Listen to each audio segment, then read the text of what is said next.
Okay, everyone, good afternoon. Are you with me? You all sound very tired though. Okay, so it's going to be quick. It's like I'm preparing for the exam, so it's going to be very fast paced. But if you want something clarification or explanation, please raise your hands. I'll be happy to assist you there, okay? We are starting from chapter 5, alveolar blood gas exchange, diffusion and all that. So let's start with gas values. Starting from atmosphere, we'll go all the way to the trachea, alveoli, then we'll come to the arterial end, from where the blood goes to the tissues, and blood coming back from the tissues is the mixed venous blood, so it will be the venous oxygen and CO2. In the atmosphere, how much is oxygen? 160 millimeter mercury. CO2 will be 0. Trachea, 150. CO2 is still 0. Only if there's gas exchange. At equilibrium, how much is the alveolar oxygen? 100. And CO2 will be 40. It's in equilibrium with arterial values, which is also at 140. When blood comes back from tissue, how much is it? Oxygen 40, CO2 46. So these are the values. But in the arterial end, is it actually 100? How much is it? 95. Because of that, we all have an alveolar arterial gradient or difference of how much? 5 to 10 millimeter mercury, which is normal. So once you know the normal values, why does it drop to 150 in the trachea?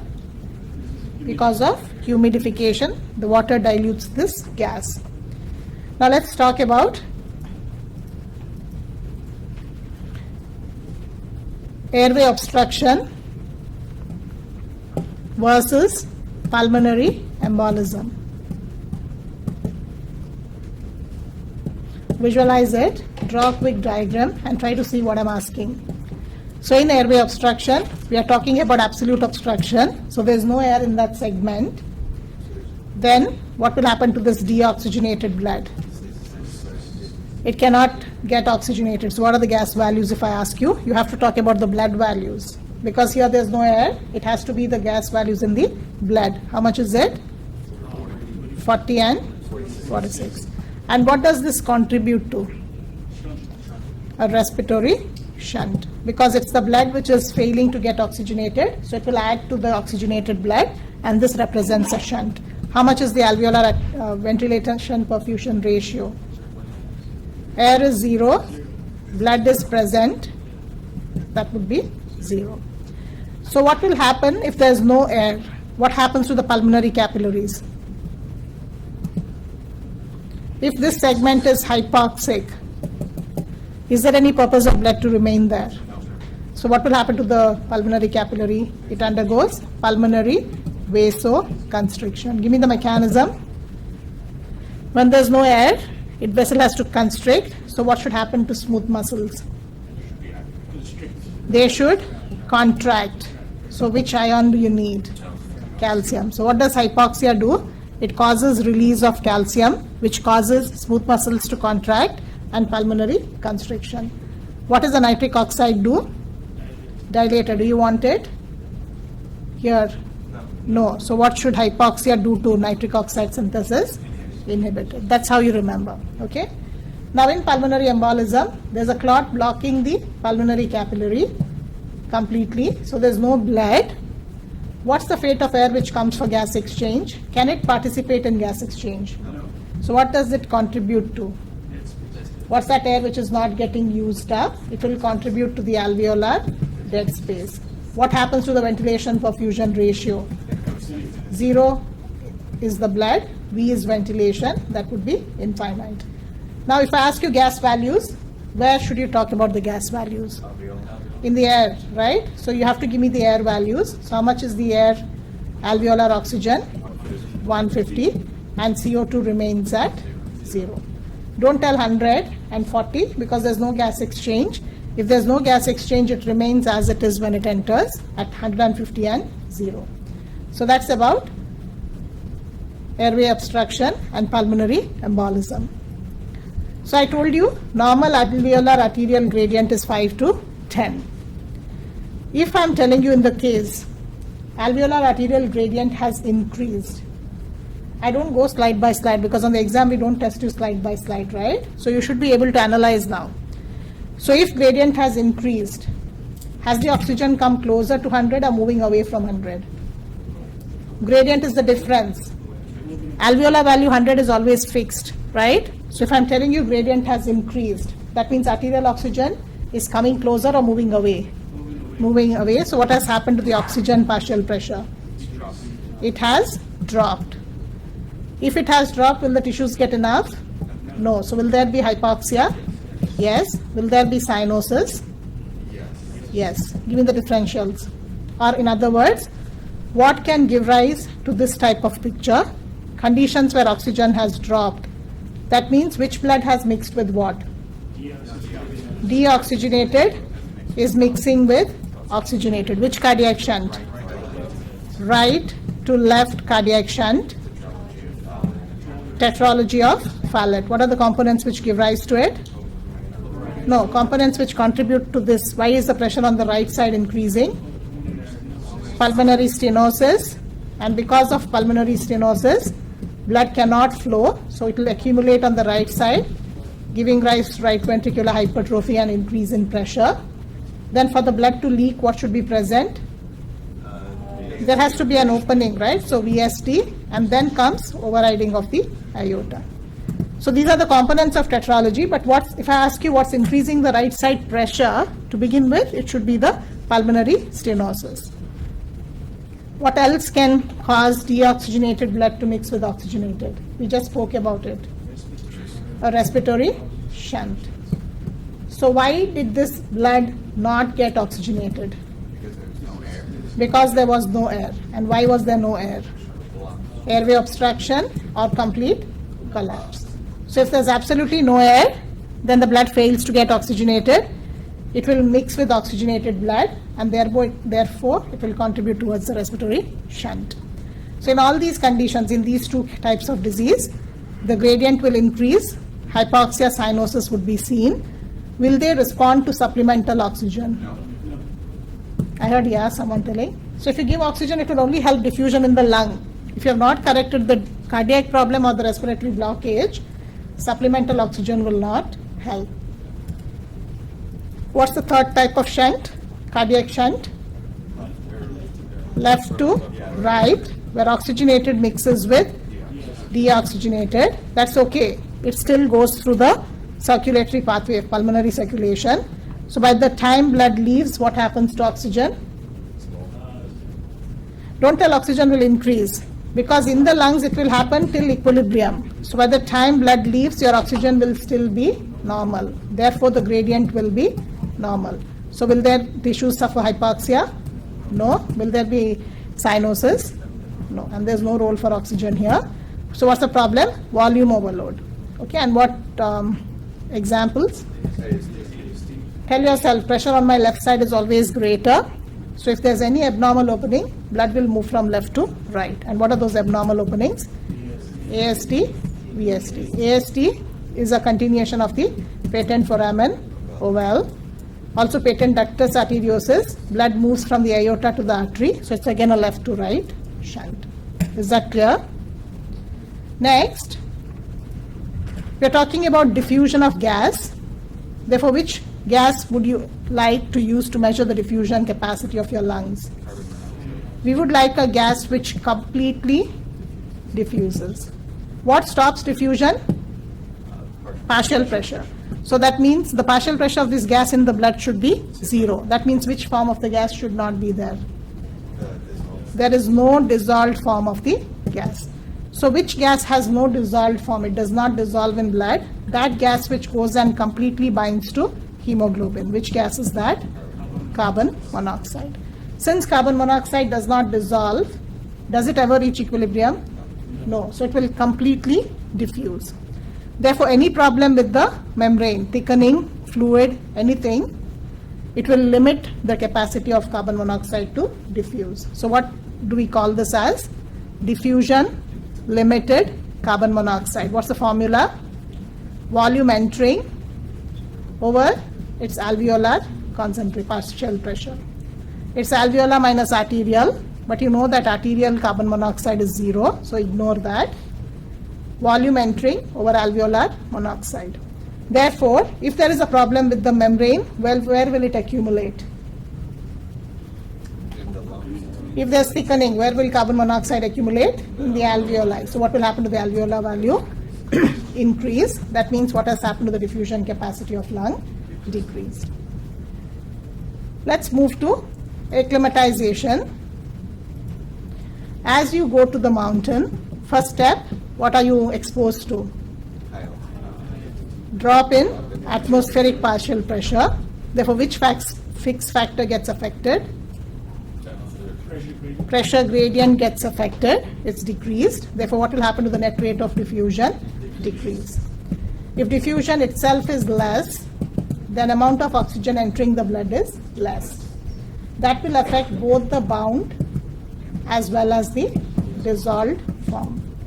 Therefore, tissues will not get enough. That's called as hypoxia.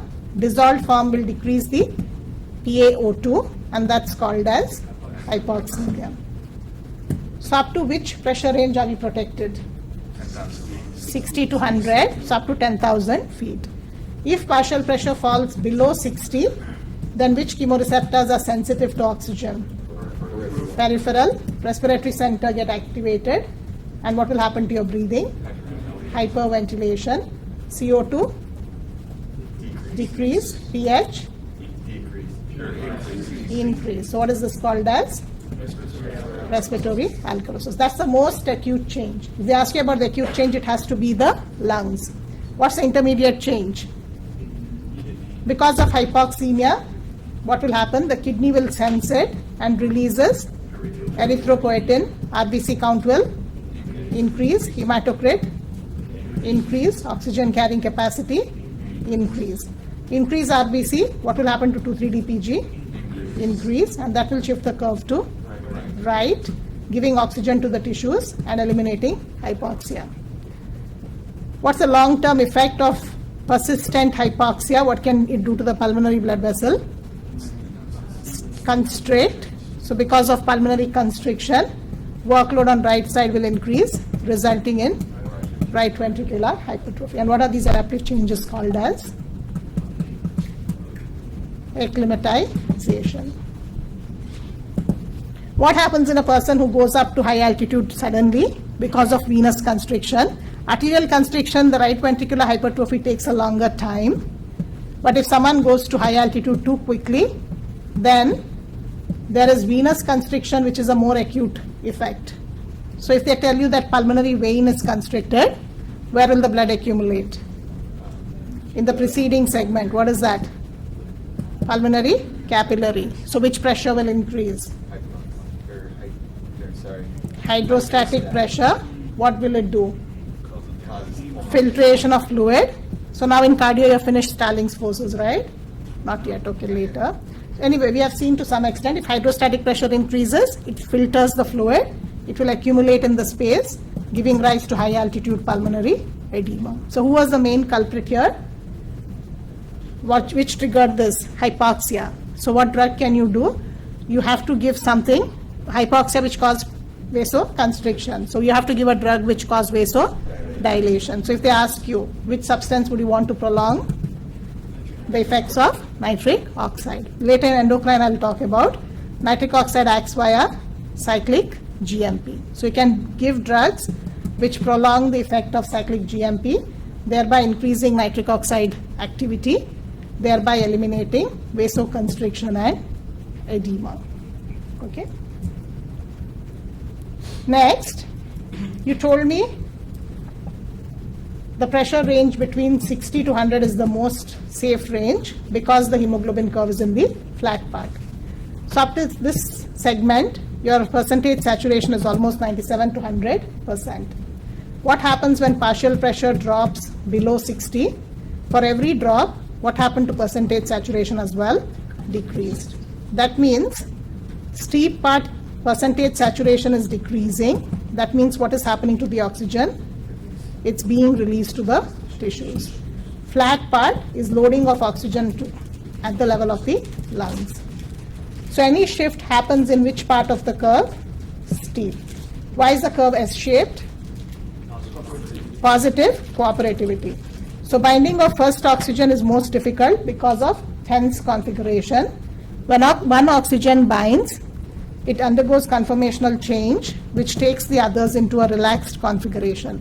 So even in the curve, if you see, partial pressure plotted against percentage saturation, first molecule takes a longer time. So 25% saturation takes longer time. Then 50, 75, and 100% is steep. Once it reaches 100%, it will plateau off. Okay?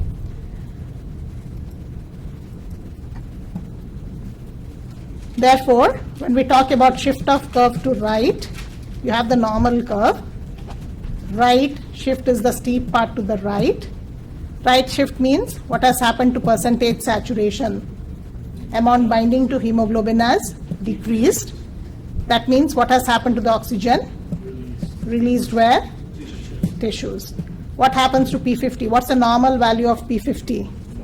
25 millimeter mercury. So P50 is the partial pressure of 50% saturation, and normally it's at 25 millimeter mercury. Where will P50 value shift? When curve shifts to the right, it will shift to the right. That means what happens to P50 value? Increase. What are the examples for right shift? Increase in cadet. CO2, acid, 2,3-DPG, exercise, temperature. Forget 2,3-DPG, but all the others, what do they promote? Generation of acid, and acid has a greater affinity for hemoglobin. What effect is this? Core effect. Increased H plus has greater affinity for hemoglobin. So in that process, what does it do to O2? Release it. So that's what shifts the curve to the right. And that's the Bohr effect. 2,3-DPG, how does it work? 2,3-DPG binds to which chain? Beta chain, thereby causing release of oxygen to tissues. We already saw where this helps. Where does this help? Just now we spoke, high altitude. Where else will it help? Pregnancy. So in the mother, her 2,3-DPG will increase, release oxygen, which is taken up by the fetal hemoglobin. Because 2,3-DPG does not bind to gamma chain. So whatever oxygen is released will be accepted by the baby. Therefore, factors which shift the curve to the left decrease. What happens to the release?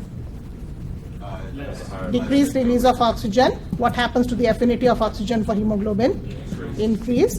What will happen to P50 value? It moves to the left. Left is towards 0. So what happens to P50 value? Decreases. One we already saw, fetal hemoglobin. What else? Carbon monoxide poisoning. What happens, as I mentioned, when one molecule of carbon monoxide binds to hemoglobin, it makes the other sides tight. Therefore, in carbon monoxide poisoning, what happens in the other sides? Oxygen is binding more tightly, affinity is increasing, curve shifts to the left. And source you already know, exhaust fumes. Apart from that, decrease in cadet. So these are all associated with increase or decreased exercise. You see all these changes. Since you're talking about exercise, fill this up. In exercise, what happens to cardiac output? Pulmonary blood flow, ventilation perfusion ratio. Next, arterial oxygen, CO2. Venous oxygen, CO2.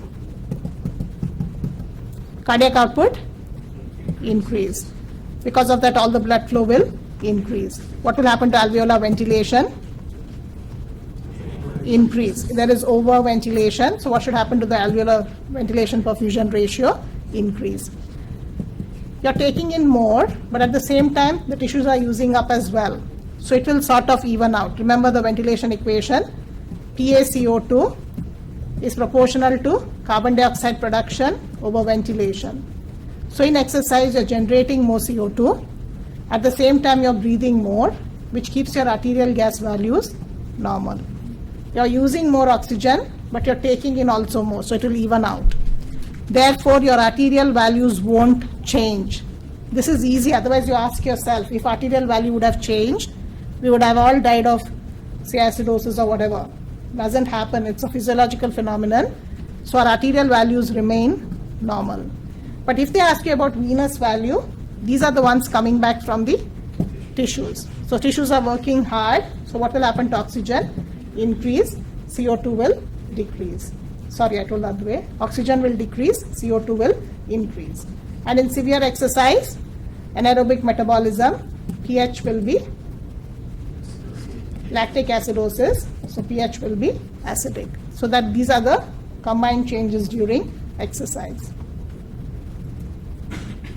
What prevents your lungs from suddenly overinflating during exercise? Or in infants? You want the lungs not to get overinflated. So what reflex is it? Herring-Brewer reflex. What's the other name for it? Lung stretch receptor. So I want you to remember this because that will help you to remember the reflex. So ask yourself, where are these receptors located? On the airways. So when will the receptor get stretched? During inspiration. That will activate the stretch receptor. You want to prevent inspiration. So which group of neurons predominantly is responsible for inspiration? Which muscle you need for inspiration? D for D. So which neurons are responsible for inspiration? Dorsal respiratory group. So you want to inhibit the DRG. Therefore, it sends inhibitory impulses via the vagus. Because of that, further inspiration will stop. And what follows after that? Expiration. So the afferent pathway is initiated due to inspiration. And what's the outcome of the efferent pathway? Expiration. So I think it was on the quiz, I gave you something related. Okay. So that's about Herring-Brewer reflex and exercise. Since we spoke about acclimatization, if we have to draw graphs at sea level versus high altitude, it's the same concept, but they like graph on the shelf, they might ask you in form of a graph. So at sea level, how much is your alveolar oxygen at? 100. And how much is the venous oxygen at? 40. So how much is the pressure gradient you have? 60. So if you have to see the length of the pulmonary capillary, if this is the midway, even before you cross the midway, the blood crosses midway, we reach equilibrium. So we attain equilibrium even before it goes to the halfway across. That's in you and me. But of course, what happens in a patient with fibrosis? His diffusion is less. He fails to reach equilibrium. Why? Because of an increase in membrane thickness. At high altitude, because partial pressure in the atmosphere is less, everywhere it's less, alveolar instead of 100 may drop to 50. Obviously, what will happen to venous as well? It will drop to 25. Because of that, what has been affected? Which fixed factor has been affected? Partial pressure gradient. As a result of that, what will happen to net rate of diffusion? Decrease. So even in you and me, we will take a longer time to reach equilibrium, which is shown that plateau is reached only after blood goes half the way across. So that tells you that it takes a longer time for equilibrium. So if this is in a normal person, what will happen in the guy with fibrosis? Already the thickness was greater and now you're decreasing the gradient. So what will happen to the net rate of diffusion in him? It will decrease further, and that's going to be really bad. Okay?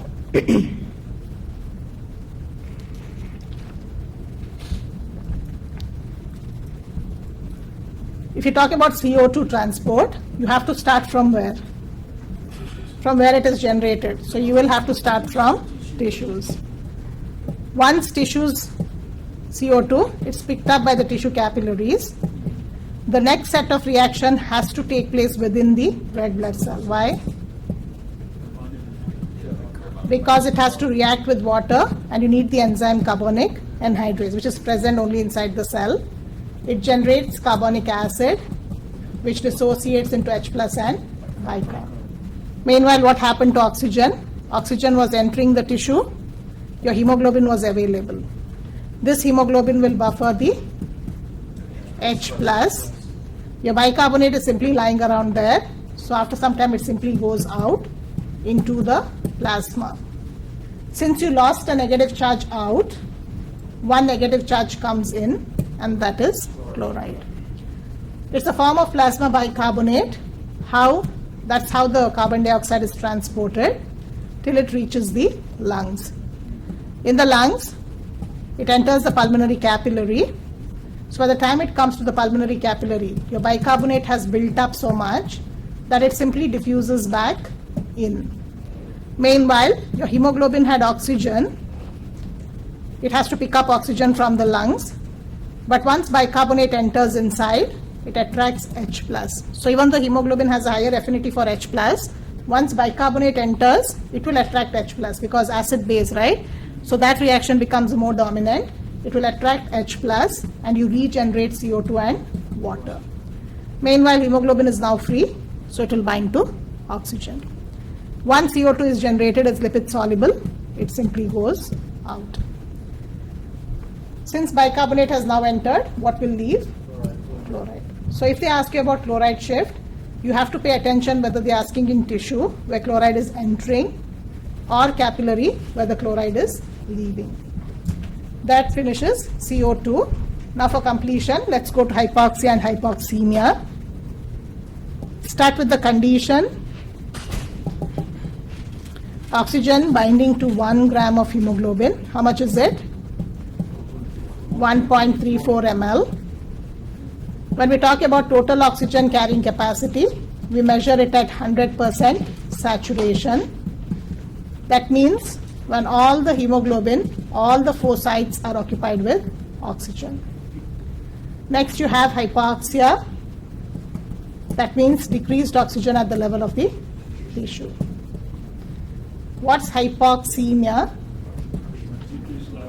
In the blood, decreased partial pressure of oxygen in the blood, and it depends on which form of the gas, dissolved form.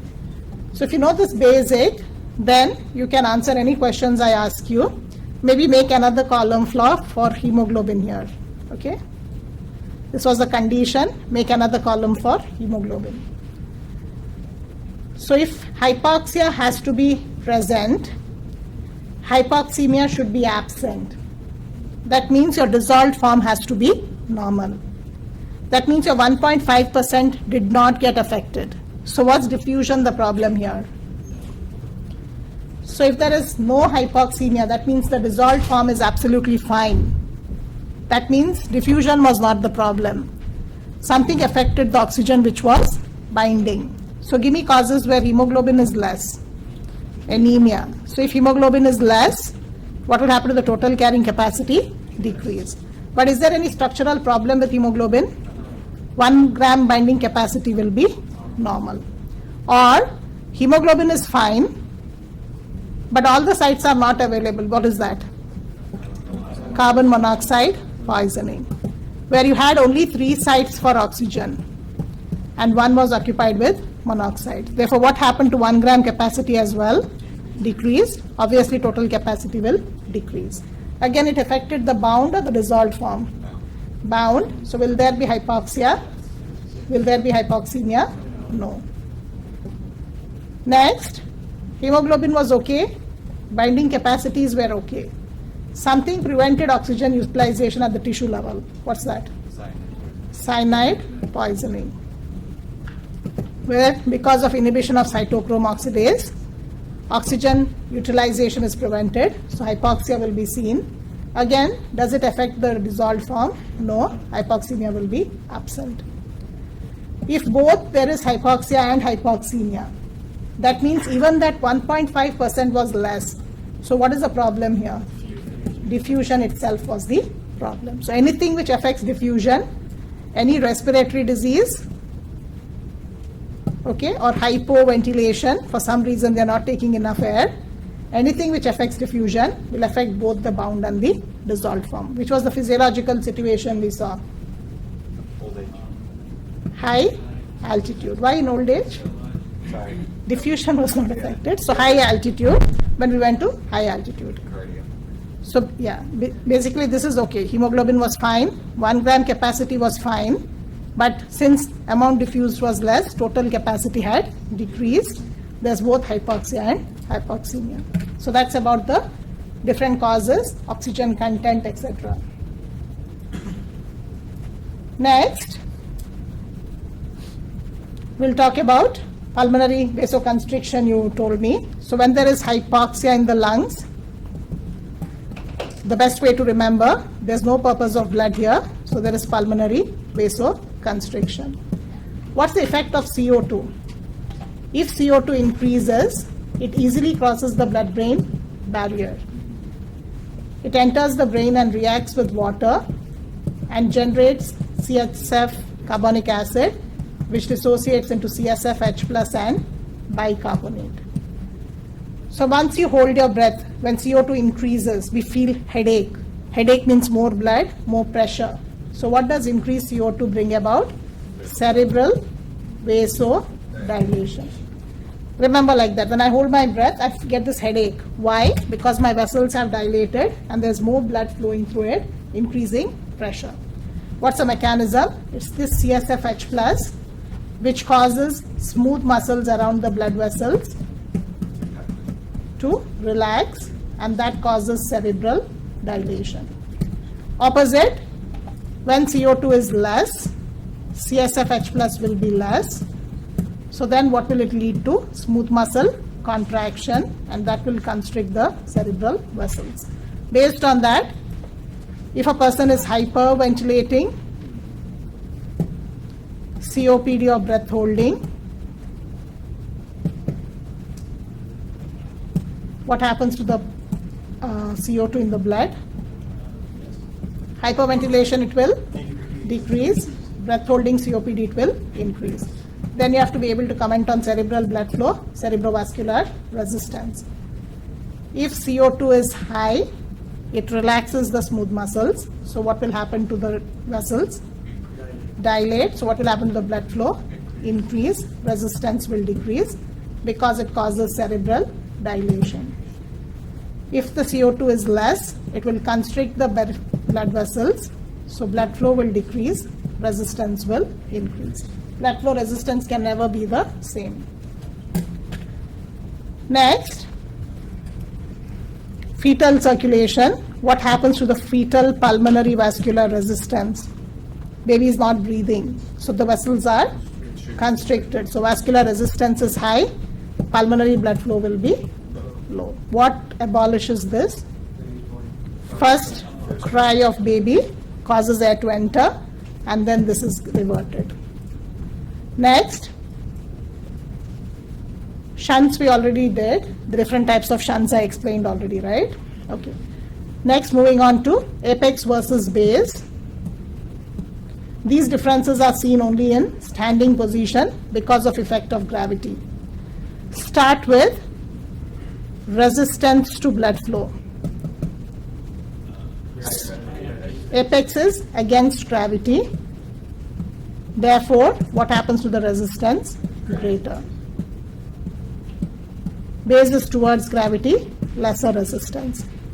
Therefore, what happens to perfusion? What's perfusion? Blood flow. Apex has a lesser blood flow. Base will have a greater blood flow. Next, describe alveoli at the apex. If you have to, they are more expanded. You can make a note, it is 75% expanded at rest. So at rest they are more expanded. Basal alveoli at rest would be less expanded. Then ask yourself, if you have to keep it more expanded, what happened to the transmural pressure gradient at the apex? It was greater, whereas at the base it was lesser, due to which at the apex they were more expanded than the base. Why was the gradient more? Comment on the intrapleural pressure. Look at the space. Where is the space for the two layers of pleura greater? At the apex. So intrapleural is more negative at the apex. Here it is less negative at the base. Therefore, what is ventilation? New air. Which alveoli can accommodate more new air? Base is only 25% expanded, so it can accommodate 75% more air. So ventilation is greater at the base, lesser at the apex. Now talk about the ratio. Ventilation and blood flow both are less at the apex, but what is more challenging? Blood flow. So the decrease in blood flow was much more. Okay, so that's why when you quantitate it, apex has more air compared to blood. So what will you call a ratio which has more air? Hyper will be different, so it is over ventilation. So if I use the word over or under, you have to ask over what? So at the apex it was over ventilated, there was more air compared to blood. At the base what happened? Both ventilation and blood flow was high, but the blood flow was very high. Therefore air was less compared to blood. And what do you call this room when there's less air? Under ventilation. Air will be less. Due to which, comment on partial pressures of gas. Base has less air. Therefore, what will happen to the oxygen partial pressure? Less air. Oxygen will be less. And what will happen to the CO2? Increase. At the apex, what happened? Air is more compared to blood. It's over ventilated. So what will happen to oxygen? Increase. CO2 decrease.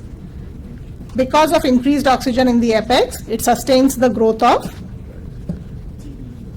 TB bacilli, and TB cavitary lesions are more common at the apex. Why? Because they are aerobic. They sustain well in a high oxygen medium. Finally, to arrange the pressures, base has more air or more blood? More blood. So blood pressures, that's arterial and venous pressure, will be greater than alveoli. Apex has more air, so alveolar or air pressure will be greater than blood pressure, arterial and venous. Do you have any questions here? Okay.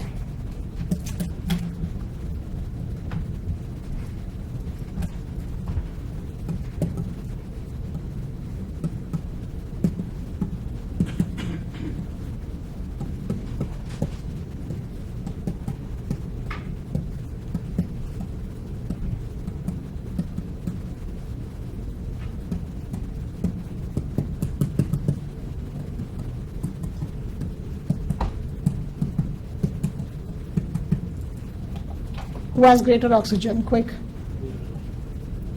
The one who has a higher ratio means he is over ventilated. This guy would be under ventilated. What's the normal ratio? 0.8. How did we get this? For ventilation 4 liter, cardiac output 5 liter. So that's how we got the ratio 0.8. So who has more air? B. So he will have more oxygen, less CO2.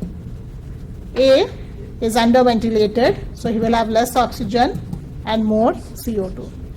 Who has lesser H plus? More oxygen? B. One who has lesser pH, acidic pH, who has more CO2? A. Greater H plus would be A.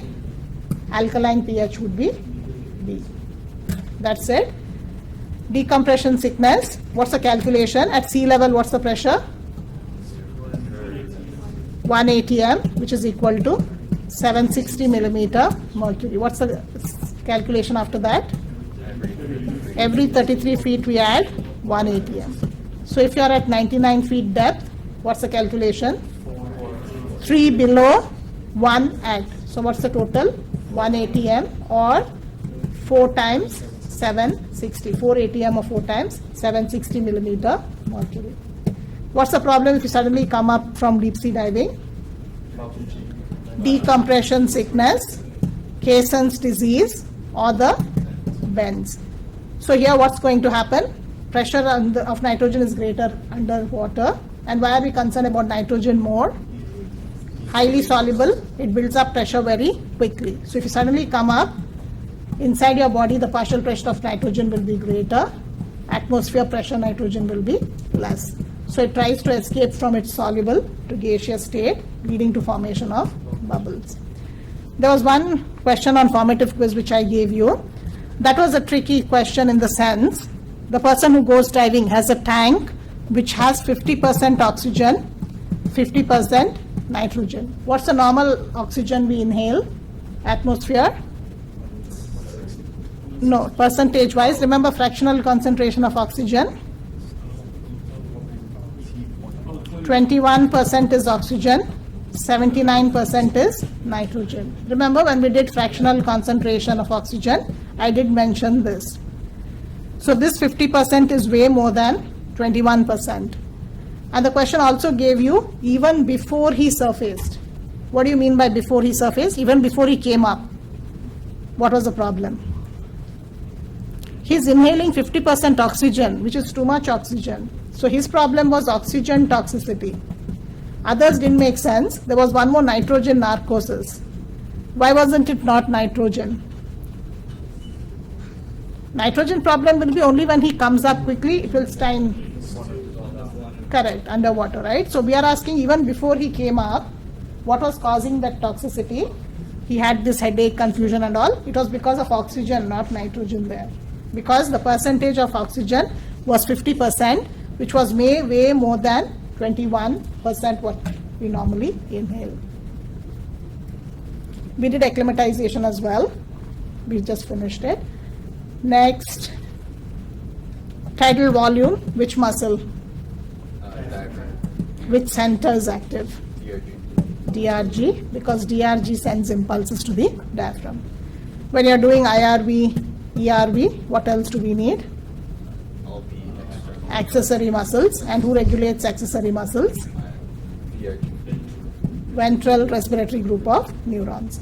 So if there is a lesion in DRG, what is mainly affected? Inspiration. If there is a lesion in VRG, then what is affected?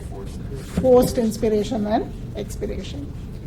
We did Hering-Brewer reflex, which is the most important stimulus to maintain your alveolar ventilation. Increase in CO2. Why? Even a slight increase in CO2 can stimulate, cross your blood-brain barrier, and mainly what does it stimulate? The central chemoreceptors. Drop in oxygen mainly stimulates which chemoreceptor? Peripheral. So at high altitude, mainly first what is activated? Peripheral. It's quicker. But why is it not an effective stimulus? It has to drop below 60 millimeter mercury. So out of the two, which is more important? CO2. Because any slight increase in CO2 can stimulate your breathing, but oxygen drop should drop below 60. So when you are holding your breath, or what initiates yawning, your answer should be increased CO2. So increased CO2 is responsible for both of these reflexes. A person who has diabetic ketoacidosis is exhibiting Kussmaul's breathing. What's Kussmaul's breathing? Hyperventilation. So it was described by Kussmaul. It's named after him. So it's Kussmaul's type of breathing where you're taking hyperventilation. So what's the purpose of it? In diabetic ketoacidosis, what happens to arterial H+? Increase. That stimulates which center or receptors? I'm hearing both. Arterial H+ for all practical purpose cannot cross the blood-brain barrier. So can it reach the central? It has to stimulate the peripheral, which then stimulates your respiratory center. Following that, there's hyperventilation. Following that, what will happen to CO2? Decrease. And what will happen to the pH? It tries to go back to normal. Which other physiological phenomenon there is hyperventilation during exercise? There, joint and muscle receptors will directly activate your respiratory center. Okay? So that's about hyperventilation, Kussmaul's breathing. Central chemoreceptors mainly respond to CO2. Peripheral mainly respond to increased arterial H plus and drop in PO2. Which other physiological phenomenon can inhibit your respiratory center? Briefly. Swallowing. So your swallowing center can momentarily inhibit your respiratory center. That's to prevent aspiration of food, and that results in deglutition apnea. It's a physiological phenomenon and nothing to be concerned about. So any problem with respiration, if they ask you, if a person has an airway obstruction, what will happen to CO2 levels? Increase. So what will happen to the pH? Acidic. In mechanical, even though we have not done acid base, for this chapter you don't need acid base, because for that I have to do the kidney only, then I can explain. Suppose I tell you patient has a respiratory obstruction. If airways are obstructed, then oxygen is less, CO2 is high. So what will happen to the pH? Acidic. Okay, that's what I was asking. If a person is mechanically ventilated, by intubating him, you introduce a tube, give high pressure oxygen. So if you deliver high pressure oxygen, what will happen to partial of pressure of oxygen in the alveoli? Increase. What will happen to the gradient for diffusion? Increase. What will happen to the net rate of diffusion? Increase. You have more air entering the blood. Therefore, what will happen to oxygen levels? Increase. What happens to CO2 level? Decrease. What will happen to pH? Persistent ventilation if you're doing? pH will be alkaline. So anything they ask you about CO2, simply associate CO2 with carbonic acid. High CO2, high acid, low CO2, low acid. More about this I'll give you in acid base. But for now, even if I give you a question, I tell you there is a drug which inhibits the DRG. So what are you doing to his breathing? If DRG is inhibited, respiratory center is inhibited. So what will happen to oxygen in him? Decrease. CO2 should increase. Okay, it's not rocket science. It's just basic principle. Anything we left out?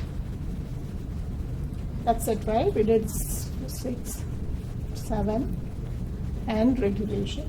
Do you have any doubts? Are you doing questions? Okay, so be done with respiratory and focus on cardio now, because that will be a major topic for this blog, and try to be with what the professor is teaching you. Okay, good luck guys. I'll see you then. Bye.